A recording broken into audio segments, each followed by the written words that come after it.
हिंद प्यारे साथियों, आप सभी का बहुत बहुत स्वागत है ब्राइट वेव्स के इस ऑनलाइन प्लेटफॉर्म पर। दोस्तों, आज आप लोगों के लिए जो करंट अफेयर्स का बिल्कुल ताज़ा तरीन वीडियो आप लोगों के लिए प्रस्तुत किया जा रहा है। इसमें हम लोग हर तरह के जो प्रश्न हैं, जो दैनिक घटनाएं हैं, उनसे संबंधित प्रश्नों को पढ़ेंगे। यानी अगर प्रधानमंत्री जी द्वारा की गई कोई यात्रा है तो उस यात्रा के कौन से विशेष बिंदु हैं, या कोई महत्वपूर्ण दिवस मनाया गया तो उससे संबंधित चीजें, या फिर कोई पुरस्कार किसी को वितरित किया गया तो वो संस्था कौन सी थी जिसने दिया था, और उससे संबंधित जो भी फैक्ट हैं उनको बड़े ही सरलतम भाषा से या सरलतम शब्दों में समझने का प्रयास करेंगे। तो दोस्तों, अगर चैनल पर आप नए हैं तो आप वीडियो को जो है लाइक कर लीजिए, उसको शेयर कर दीजिएगा और साथ ही साथ बेल आइकन पर टिक जरूर कर लीजिएगा, ताकि हमारे द्वारा जो भी आपको सूचना दी जाए या जो भी हम लोग आपको जो है जानकारियां दें, वो सारी जानकारियां आप तक पहुंचती रहें। साथियों, ये करंट का सेक्शन है। इसके अलावा प्लेलिस्ट में आपका हर तरह की वीडियो पड़ी है, यानी आपका जो उत्तर प्रदेश से संबंधित सामान्य ज्ञान है उसकी भी वीडियो पड़ी हुई है। इतिहास एकदम क्रमिक रूप से और सविस्तार, यानी आपका ठीक ठाक लेवल पर आपको जो है वो दिया जा रहा है, तो वो आप प्लेलिस्ट में जाकर वो सारी वीडियो देख सकते हैं।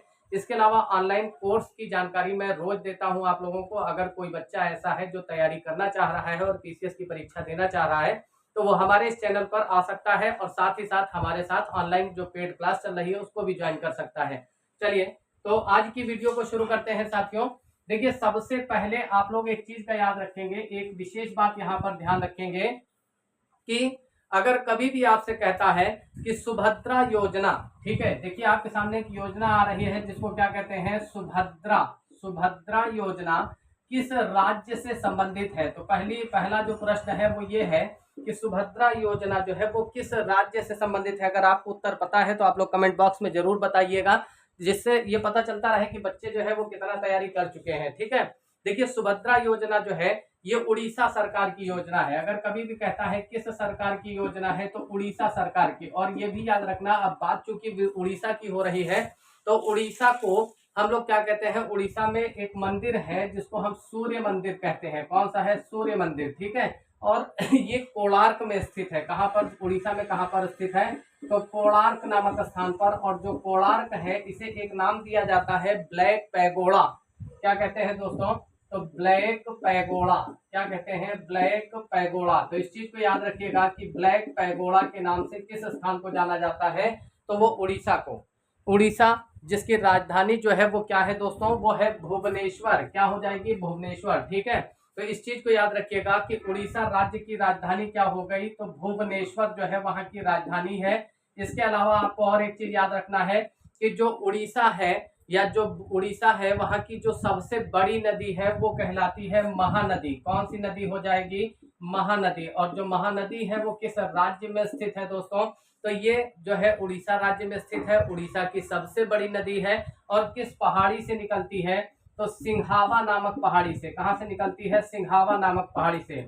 और ये भी पूछा जा सकता है आपसे कि जो उड़ीसा है इसका प्राचीन नाम क्या है। देखिए, करंट के साथ ट्रेडिशनल क्वेश्चन की बाढ़ भी चल रही है आपके साथ, इसीलिए ये दूसरे से अलग होगा। जिस चीज के बारे में आप पढ़ेंगे उससे रिलेटेड जो प्रश्न बनते हैं वो सारे प्रश्न आपके सॉल्व कराए जाएंगे। ठीक है, तो ये चीज याद रखिएगा। उड़ीसा को कहा जाता है कलिंग। क्या कहते थे? पुराना नाम क्या हो जाएगा? कलिंग। और कलिंग की राजधानी क्या थी? तो तोसली थी। ठीक है, और ये वही कलिंग और वही तोसली है जहां पर सम्राट अशोक द्वारा आक्रमण किया गया था। कहां पर? यहीं पर आक्रमण किया गया था। और ये आक्रमण कब हुआ था? तो 261 ईसा पूर्व में। कब हुआ था? 261 ईसा पूर्व में। और किस लिए अशोक ने इस पर आक्रमण किया था? तो जो कलिंग है वहां के जो हाथी है, माना जाता है कि वहां के जो हाथी है वो बहुत ज्यादा जो है अच्छे होते थे, उन्नत नस्ल के होते थे। इसलिए जो उड़ीसा है, उड़ीसा के हाथी जो है वो बहुत प्रसिद्ध थे। और इसीलिए यहाँ पर जो है सम्राट अशोक ने 261 ईसा पूर्व में हमला किया था, आक्रमण किया था। और सुभद्रा योजना का संबंध किस राज्य से है, तो आप लोगों का आंसर क्या हो जाएगा? उड़ीसा हो जाएगा। चलिए साथियों, दूसरे सवाल पे आते हैं। एक सवाल आता है, आपसे पूछा जा सकता है करंट अफेयर्स में कि एनडीबी यानी न्यू डेवलपमेंट बैंक, एनडीबी यानी न्यू डेवलपमेंट बैंक, नया जो है विकास बैंक, इसका नाम है एनडीबी।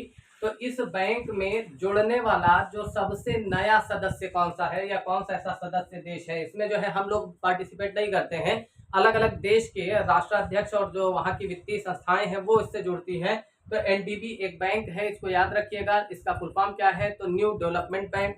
और इससे जुड़ने वाला जो सबसे नया राज्य है वो कौन सा है, तो वो नया देश कौन सा है, तो वो हो जाएगा अल्जीरिया। कौन सा हो जाएगा दोस्तों, अल्जीरिया। और अल्जीरिया की राजधानी अगर कभी भी कहता है तो क्या होगा, अल्जीरियस। ठीक है, अल्जीरियस। तो ये याद रखिएगा, अल्जीरियस कहाँ की राजधानी है, तो अल्जीरिया की राजधानी है। ठीक है, बात चूंकि बैंक की हो रही है तो ये ध्यान रखिएगा, किस बैंक को भारत में बैंकों का बैंक कहा जाता है, किस बैंक को कहते हैं, बैंकों का बैंक। तो ये याद रखना है दोस्तों कि बैंकों का बैंक के नाम से किसको जानते हैं, ये कहा जाता है आरबीआई को। आरबीआई मतलब जिसे हम क्या कहते हैं, reserve bank of India. Reserve bank of India जो आरबीआई है, इसकी स्थापना कब हुई थी, तो स्थापना अगर पूछ लेता है कि आरबीआई की कब हुई थी, तो 1 अप्रैल को हुई थी। 1 अप्रैल 1935 को। कब हुआ है, तो 1 अप्रैल 1935 को। और इसका जो राष्ट्रीयकरण है दोस्तों, यानी स्थापना के बाद इसका जो राष्ट्रीयकरण है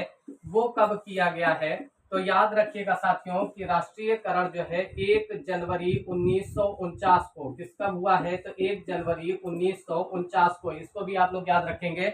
और एक सवाल यहाँ से और बनता है, बैंकों में ही आपसे पूछा जा सकता है कि भारत में जो खेती है या जो कृषि है, कृषि को वित्त देने वाली या कृषि या खेती को जो फाइनेंस करने वाली सबसे बड़ी संस्था है, तो वो कौन हो जाएगी, तो वो हो जाएगी नाबार्ड। कौन सी हो जाएगी, नाबार्ड। ठीक है, ये खेती के लिए ऋण देने वाली नाबार्ड, ये जो है खेती के लिए ऋण देने वाली सबसे बड़ी संस्था है। तो याद रखिएगा, करंट का क्वेश्चन है कि एनडीबी का नया सदस्य यानी न्यू डेवलपमेंट का नया सदस्य देश कौन है, अल्जीरिया। साथियों, अगला जो आपके सामने एक दिवस दिखाई दे रहा है जिसे हम कहते हैं राष्ट्रीय नारियल दिवस। देखिए, नारियल आपको पता है कि एक जो है कह सकते हैं एक प्रकार से इसका इस्तेमाल भारत में बहुत मात्रा में होता है और विशेष रूप से दक्षिण भारत में होता है। ठीक है, खास तौर पे जो आपका केरल है, केरल राज्य में सबसे ज्यादा नारियल जो है वो पैदा होता है। सबसे ज्यादा किस राज्य में होगा, केरल राज्य में। ठीक है, और नारियल दिवस अगर कभी भी पूछता है कि ये किस दिन मनाया जाएगा, तो 2 सितंबर को मनाया जाएगा। 2 सितंबर। ठीक है, तो 2 सितंबर को मनाया जाएगा। और किस राज्य में प्रमुख रूप से ये पैदा होता है, तो केरल राज्य में। और याद रखिएगा कि जो केरल राज्य है इसे मसालों का घर कहा जाता है। क्या कहते हैं, मसालों का घर कहा जाता है। तो इसे मसालों का बागीचा भी कहते हैं, चाहे मसालों का घर आ जाए या मसालों का बागीचा आ जाए, आप इसे बताएंगे तो केरल राज्य को कहेंगे।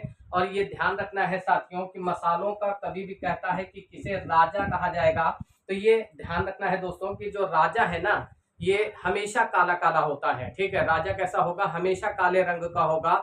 तो मसालों का राजा कहते हैं काली मिर्च को। किसको कहा जाएगा, काली मिर्च को। और जो रानी होती है वो हमेशा गोरी होती है। कैसी होती है, एकदम गोरी गोरी सी होती है। तो मसालों की अगर रानी की बात की जाए तो वो हो जाएगा काली मिर्च। आपने देखा होगा हॉलीवुड की फिल्मों में राजा जो है वो एकदम काला काला करिया करिया, और जो रानी है वो बिल्कुल गोरी गोरी सी। तो ये याद रखेंगे कि मसालों का राजा काली मिर्च और मसालों की रानी किसे कहेंगे, तो केरल राज्य को। ठीक है, अगला क्वेश्चन है, यहाँ पर रानी जो है वो इलायची हो जाएगी। इलायची जो है वो कैसी है, रानी जो है वो गोरी गोरी होती है, तो इलायची। ठीक है, इलायची हो जाएगी। अगला क्वेश्चन आप इसी में ध्यान रखिएगा कि जो केरल राज्य है यहीं पर आपका मुल्ला पेरियार बांध भी है। क्या नाम है इसका, मुल्ला पेरियार बांध। तो मुल्ला पेरियार बांध, ये साथ में देखिए इस तरह से पढ़ने में क्या होगा कि आपका करंट का क्वेश्चन भी तैयार हो रहा है और उससे बनने वाले जो ट्रेडिशनल वन लाइनर क्वेश्चन है वो भी आपके मिल रहे हैं। तो मुल्ला पेरियार बांध जो है दोस्तों वो कहाँ पर है, तो केरल राज्य में है। ठीक है, केरल राज्य में। साथ ही साथ पेरियार जो है वन्यजीव अभ्यारण्य भी है, तो वो भी आपका केरल में है। और 1921 में यहाँ पर विद्रोह हुआ था, यानी केरल राज्य में। ठीक है, 1921 में एक विद्रोह हुआ था। उस विद्रोह को कहा जाता है मोपला विद्रोह। ये जो मोपला विद्रोह है, मोपला जनजाति ने किया था और ये केरल की है। तो ये चीज याद रखना है दोस्तों कि जो केरल की जनजाति है मोपला, इसने 1921 में अंग्रेजों के खिलाफ आवाज उठाई थी। और मोपला विद्रोह केरल से संबंधित है। और विश्व राष्ट्रीय जो नारियल दिवस है वो 2 सितंबर को मनाया जाएगा। चलिए दोस्तों, अगले फैक्ट पर आते हैं। अगर कभी भी आपसे कहता है कि खेलो इंडिया जो यूथ गेम्स हैं, इनका आयोजन जो है वो 2024 में हुआ और 2024 में किस देश को टॉप पर रखा गया, यानी इसका विजेता कौन है, तो दोस्तों याद रखिएगा इसका जो विजेता देश है, वो विजेता राज्य है वो है महाराष्ट्र। कौन सा हो जाएगा, तो महाराष्ट्र। जो महाराष्ट्र है इसको हम क्या कहते हैं, महाराष्ट्र को भारत की आर्थिक राजधानी कहा जाता है। क्या कहते हैं, तो भारत की आर्थिक राजधानी के नाम से जाना जाता है। आर्थिक राजधानी कहा जाता है, किसको कहेंगे दोस्तों, तो ये हो जाएगा महाराष्ट्र। तो खेलो इंडिया यूथ गेम्स 2024 में शीर्ष पर कौन है, तो महाराष्ट्र है। और महाराष्ट्र को क्या कहते हैं, इसको आर्थिक राजधानी कहा जाता है।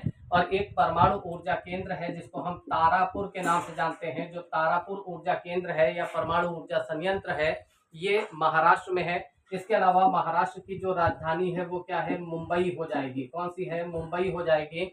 और जो महाराष्ट्र है, ये भी याद रखने वाली बात है कि यहाँ पर जो मुख्यमंत्री वर्तमान समय में हैं वो हैं एकनाथ शिंदे। कौन हो जाएंगे, तो एकनाथ शिंदे। तो एकनाथ शिंदे जो हैं वो इस समय मुख्यमंत्री हैं। किस राज्य के हैं, तो महाराष्ट्र के हैं। ठीक है, तो महाराष्ट्र के मुख्यमंत्री एकनाथ शिंदे हैं। और साथ ही साथ ये ध्यान रखिएगा दोस्तों कि जो राजधानी मुंबई है, इसको भारत का हॉलीवुड कहा जाता है। भारत का हॉलीवुड कहा जाता है।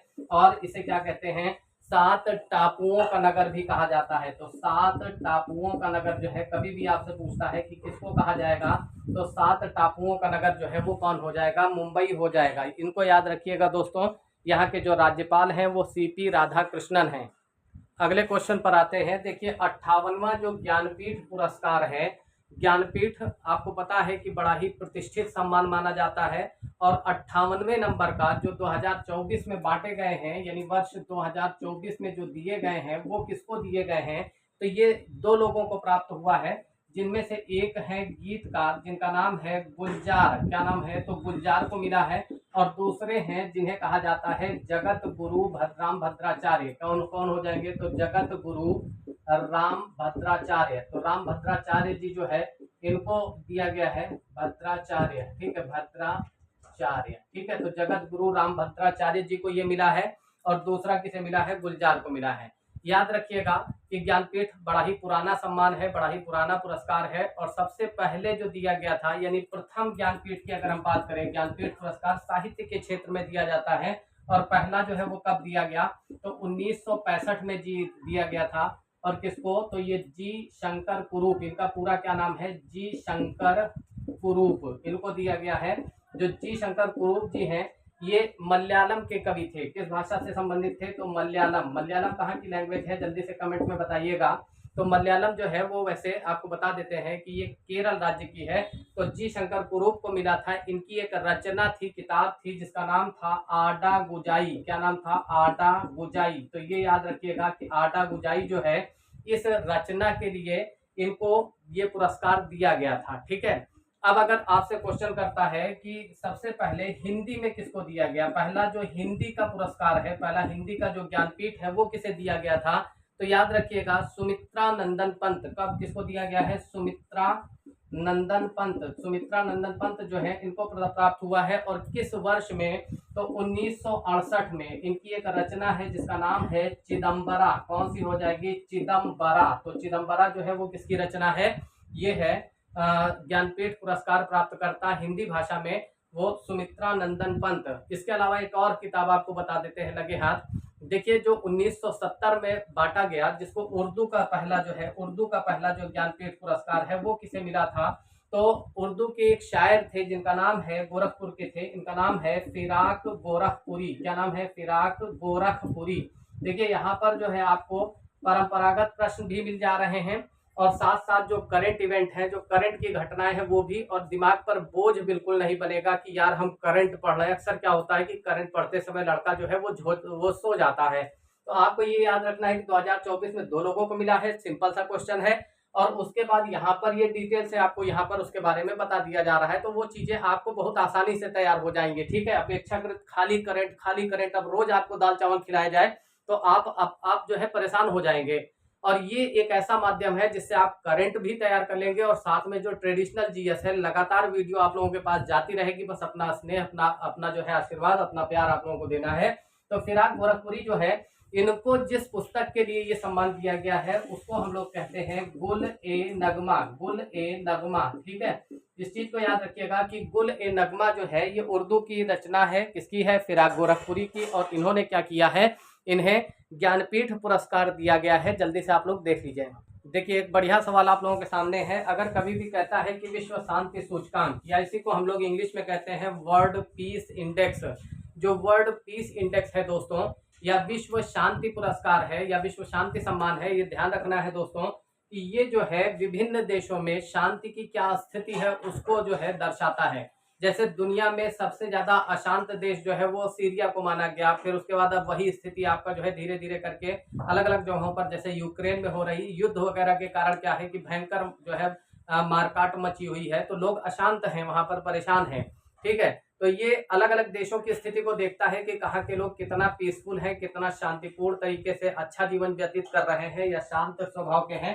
तो ये ध्यान रखिएगा, इसको जो है क्या कहते हैं, वर्ल्ड पीस इंडेक्स। क्या कहते हैं, वर्ल्ड पीस इंडेक्स। ठीक है, पीस इंडेक्स या वैश्विक क्या कहेंगे, वैश्विक शांति सूचकांक। ये जो वर्ल्ड पीस इंडेक्स है दोस्तों, इंस्टीट्यूट फॉर इकोनॉमिक, इसको क्या कहेंगे, institute for economic and peace, ये जो है इसका नाम लिख दे रहे हैं, institute for economic and peace. ये जो है institute for economic and peace, ये जो है बच्चों ये एक संगठन है और ये क्या करता है, ये इंस्टीट्यूट हर देश की जांच करता है कि किस देश में शांति की क्या स्थिति है। तो इसने सर्वे किया 2024 की रिपोर्ट में बता रहा हूँ, सब करंट का डाटा है, 2024 की रिपोर्ट में बता रहा हूँ आपको कि इसने जब सर्वे किया तो ये पाया कि दुनिया का सबसे ज्यादा जो शांत देश है वो आइसलैंड है, सबसे ज्यादा, यानी शांति सूचकांक में प्रथम स्थान पर कौन आ गया है, आइसलैंड। ठीक है, आइसलैंड। वैसे भी एक चीज आप ध्यान रखिएगा कि ये सब ऐसे जगहें हैं कि ये अक्सर आप देखेंगे इसमें टॉप पे रहती हैं, जैसे फिनलैंड हो गया, नॉर्वे हो गया, डेनमार्क हो गया, ये हमेशा आपको ऊपर मिलेंगी। ठीक है, कारण क्या है, वहां पर आपको करप्शन जैसी कोई चीज नहीं मिलेगी, सरकार काम करती है जनता के लिए। ठीक है, तो ये ध्यान रखिएगा। तो अपने यहाँ भी होता है, अच्छी तरह से काम कर रही है सरकार, सब कुछ है बढ़िया, लेकिन वहां का कुछ अलग ही एटमॉस्फेयर जैसे हो। तो ये ध्यान रखिएगा दोस्तों कि आइसलैंड वो है टॉप पर है। और दूसरे नंबर पर जो है अगर हम देखें तो सेकंड जो, सॉरी, इस पे जो सबसे कह सकते हैं, सबसे नहीं, 116वें पायदान पर अगर देखा जाए, 116वें नंबर पर दोस्तों कौन सा देश आता है, तो 116वें पर भारत है। अब सवाल आपसे क्या पूछेगा कि इसमें आपसे या तो सबसे टॉप का पूछेगा या भारत की स्थिति पूछेगा।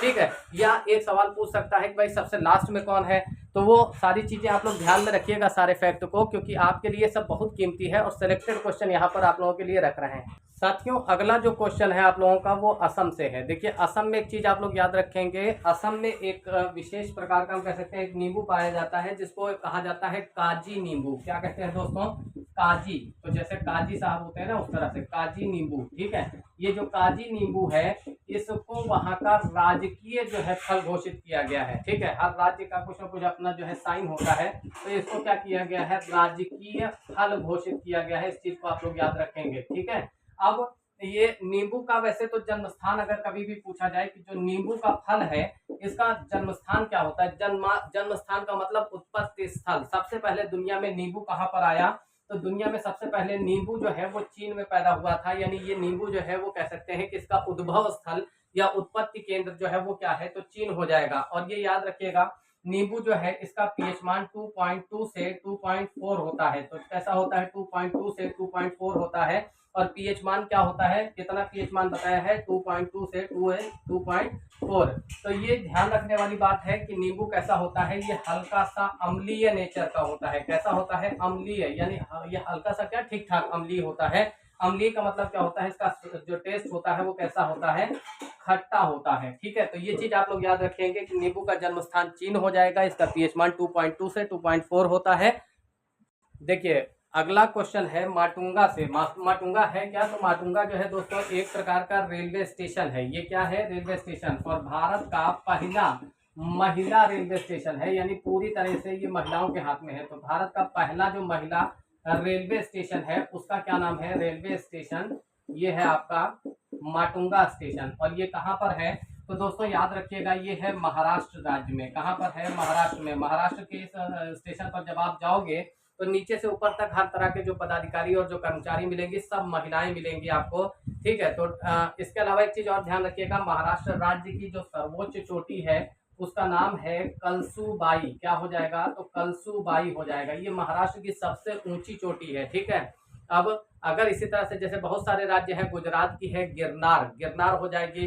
राजस्थान की जो सबसे ऊंची चोटी गुरु शिखर कहलाती है, ठीक है। तो ये याद रखिएगा कि कलसूबाई जो है ये कहाँ की सबसे ऊंची चोटी है? ये महाराष्ट्र की। अगला देखें, एक योजना महाराष्ट्र सरकार ने चलाई है जिसको कहा जाता है लाडला भाई। कौन सा है? लाडला भाई। तो महाराष्ट्र में ऐसे याद कर सकते हैं कि महाराष्ट्र में जो भाई लोग हैं बड़े लाडले होते हैं, ठीक है।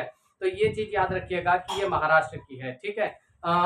एक योजना और है जिसे नलगंगा योजना कहा जाता है। कौन सी है? नलगंगा योजना। ये योजना भी महाराष्ट्र की है। तो नलगंगा योजना आ जाए, या फिर आपके सामने माटुंगा स्टेशन आ जाए, या फिर आपसे लाडला भाई योजना के बारे में पूछ ले, ये सारे के सारे क्वेश्चंस का सही आंसर क्या हो जाएगा दोस्तों? तो इसका सही आंसर हो जाएगा आपका माटुंगा स्टेशन और महाराष्ट्र। दोस्तों अगला क्वेश्चन आप लोगों के सामने है कि जो 23वां राष्ट्रमंडल खेल है इसका आयोजन 2026 में कहां पर होगा? 2026 में जो राष्ट्रमंडल खेल होने हैं वो किस नंबर के हैं? पहला क्वेश्चन तो ये याद रखिएगा कि क्रम संख्या में अगर देखा जाए तो वो 23वें नंबर पर हैं, और इनका आयोजन जो होगा दोस्तों वो स्कॉटलैंड में होगा। कहाँ पर होगा? तो स्कॉटलैंड में, ठीक है। स्कॉटलैंड में आयोजित किए जाएंगे ये खेल। और आप सभी के लिए देखिए आज यहीं पर क्लास को समाप्त किया जाता है। अगर आप ऑनलाइन जो पेड कोर्स हम लोगों का चल रहा है पीसीएस और समीक्षा अधिकारी, और जो आपका टीजीटी पीजीटी वगैरह के लिए अगर आप तैयारी करने के इच्छुक हैं और मेरे पढ़ाए हुए जो कंटेंट है वो आपको समझ में आ रहे हैं दोस्तों, तो आप हमारा जो संपर्क सूत्र है 72 75 12 90 52, इस पर आप संपर्क कर सकते हैं। अगली वीडियो में फिर मिलेंगे। वीडियो को लाइक शेयर करना न भूलें दोस्तों। जय हिंद, जय भारत।